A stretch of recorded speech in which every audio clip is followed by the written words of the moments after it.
Assalamu alaikum wa rahmatullahi wa barakatuh. Karibuni Munira Coastal Food and Inspiration. Inshallah iftari yangu ya leo iweze kuwa inspiration ya iftari yako ya kesho. Kwa leo tulianza kwa kumarinate kuku na hapa alikuwa tunatengeza marination yetu. So kwenye bakuli hapo mwanzo nimeweka chili flakes, nikaweka pilipili manga, kisha nitaweka na chumvi, alafu nitaweka na danajira, niweke na paprika manjano pamoja na thyme kidogo. Alafu mimi napenda kutia chumvi ya limau. Kama wewe hupendi chumvi ya limau, basi utatia limau la kawaida utakamulia, ama utaweka vinegar. Nikatia na garlic ginger paste pamoja na maziwa mala ama maziwa ya mtindi, nikachanganya vizuri. Kisha nitaongezea na mafuta ya uto ama mafuta ya maji, kwa sababu leo kuku wetu ulikuwa ni tika. Yani kuku tutamweka kwenye makaa direct, na kuku kumweka kwenye makaa direct basi inakuwa vizuri kama marination yako itakuwa ina mafuta ya uto, itazuilia nyama isiweze kushika kwenye chuma. Kisha tutatia kuku wetu ambao tumemuosha vizuri na ametona tona maji, ama hiyo tumemfuta na tissue, kwa sababu akiwa maji maji basi atafanya mchanganyiko wako uwe maji maji. Alafu kuku tutamweka pembeni mpaka time ya kumchoma. Alafu tutakata kata chipsi. Hapa ilikuwa nishazi kata, bado kuziosha ama kuzisuza. Kisha kwa hapa nilikuwa na toast ufuta wangu ready hapa kutengeneza dessert yetu ya leo. So hapa nimeweka korosho, nimeweka walnut na pamoja na ufuta zile nilizo toast. Nitaziweka kwenye food processor kama hivi niweze kuzichop. Hii ni chopper, so sitaki vurugike iwe unga unga sana, nataka zipate kukatika katika, yani ziwe vipande vipande. Wakati unakula dessert yako hivi, hiyo utatafuna zile nuts zinakuwa crunchy. Na kwa leo natumia puff pastry, so hii ni puff pastry yangu. Nitakata vipande vitatu, kisha nitatengeneza kama vile kiboli, yani viboli vitatu. Alafu nitasukuma, kwa sababu leo nilipendelea kusukuma mviringo ama kusukuma round, kwa sababu nilitaka dessert yangu iwe round. Na hii dessert ya puff pastry wallahi very nice, huwa ni tamu sana sana sana mashallah.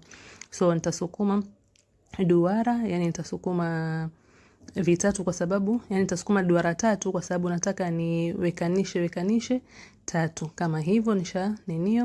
Nishazisukuma. Alafu kwenye tray nitapanga kiduara cha kwanza, alafu nimwagie zile nuts, alafu nitatia na cinnamon, kisha nitanyunyizia na sukari kidogo. Kama tunavyojua puff pastry huwa ina chumvi, so unatia sukari ili wakati unakula unapata taste yote, yani taste ya sukari, chumvi, nuts pamoja na cinnamon. Yani hii inakuwa kama mwenzake cinnamon roll, lakini sasa hii ni tamu zaidi kwa sababu ile iko crunchy. Mashallah, tunajua vile puff pastry huwa inafanya, inainuka vile alafu inakuwa crunchy. Alafu mimi nitakata. Nimependa kukata kwa design hii, yani nakata kabisa ndio ikifika wakati wa kuserve iwe ziko tayari. Mtu unavuta tu kile kiasi chako unachokitaka alafu unakula. So nakata huko ngizishikanisha, kwa sababu tunajua puff pastry huwa inaachana. So siposhikanisha, ikiingia kwenye oven zitaachana kabisa, yani itakuwa hazina mwelekeo. So kama hivi unavyoona mimi nazishikanisha. Alafu kwa juu nitapakia mayai, alafu nitatupia nuts, na hapa juu nitatupia simsim kama hivyo. Kisha nitaziweka kwenye oven for 20 minutes 180 degrees Celsius. Mashallah zinakuwa kama hivi hapa tayari zimeshaiva. Nitazitoa alafu niziweke kwenye sahani, kisha nitaweka sweetened condensed milk, nitamwagia kwa juu. Naona vile zilivyofura mashallah, zimeinuka, zimekuwa nzuri. Sasa ukitia condensed milk ikiwa bado moto moto, inakuwa inanyonya ule utamu wa condensed milk mashallah. Na kwa hapa ilikuwa niko tayari na chips nishaziweka kwenye mafuta, na leo tulitamani kufanya tambi, yani at least tuwe na vitu viwili vya chai.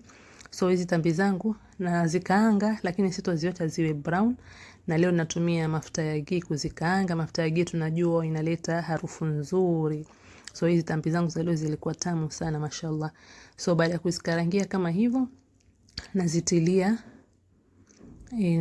iliki, alafu kisha tutazitia maji. Yani unaziacha zikaangike, lakini zisiwe brown sana, lakini unaona zangu ilikuwa zishaanza kuturn brown. So haraka mimi nikazimwagia maji. So tambi na maji ziwe sawa kwa sawa kama hivyo. Maana maji yakiwa mingi sana ama maji yakiwa less, basi tambi zako zitotokea vizuri. Yani maji yakiwa mingi tambi zitatota, na maji yakiwa kidogo tambi zako zitakuwa mbichi. Alafu tutaziongezea sukari, tuzichanganye vizuri, kisha nitazifunika. Mimi hapa nitabadilisha jiko, niweke kwa ile jiko dogo hapo nishazifunika. Na kwa hapa nimekatia kitunguu, nitatia mafuta ya uto kidogo. Hizi chips zetu za leo tulikuwa tunafanya chips masala. So utakaangia kitunguu, na kama uliona hapo nyuma kwenye tambi zangu nimezitupia pia na zabibu. So kitunguu kisha sote, tutatia garlic ginger paste, tutachanganya vizuri, alafu kisha tutamimina blended tomato. Hizi ni fresh tomato, nimezi blend. Tutazichanganya humo ndani, alafu kisha tusisahau kuweka chumvi. So mimi hapa nitaweka chumvi, kisha nitaweka na pilipili manga. Na kama unapenda kuwashwa, unapenda pilipili, utaweka pilipili yako. Mimi nimeweka chili flakes kidogo, alafu pia nitatia na paprika. Tutawacha paka tomato yetu iive. Tomato ikishaiva nitaitia tomato paste pamoja